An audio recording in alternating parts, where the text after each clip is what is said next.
त्रिकोणाच्या संगत भुजा किंवा बाजू. आता जरा डोळे फिरवा ह्याच्यामध्ये, जरासं डोळे फिरवलं की पहिला आणि तिसरं आहे का? आहे का?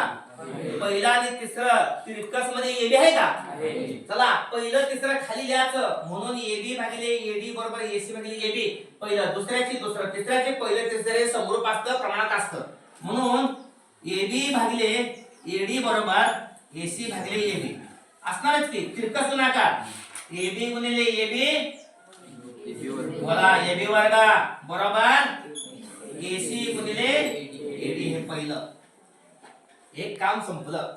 दुसरं काम इथं लिहितोय. दुसरा त्रिकोण ए बी सी. बोला रे बाळांनो, छान. बी डी सी इथं पण कोस काटकोन त्रिकोणाचे समरूपता प्रमेय घेतले. चला संगत बाजू. हा ए बी भागिले बीडी बरोबर बीसी भागिले बीसी बरोबर एसी भागिले बीसी. दुसरं तिसरं आहे का? हे तुम्ही संगत शिरोबिंदू घेतले नाहीत की पूर्ण फसला.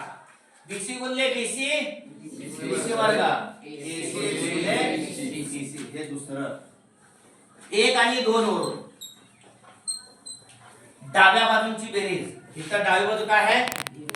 एबी वर्ग 1 ची. हा 2 ची काय आहे? बीसी वर्ग बरोबर.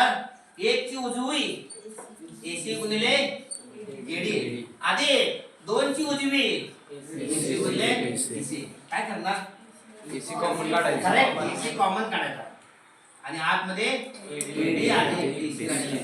आणि मग तुम्ही आकृतीमध्ये बघितलं तर एडी आणि डीसी हे दोन तुकडे जोडले की काय मिळते? एसी. एसी रिपीट झालं. एसी गुणिले एसी बरोबर एसी वर्ग.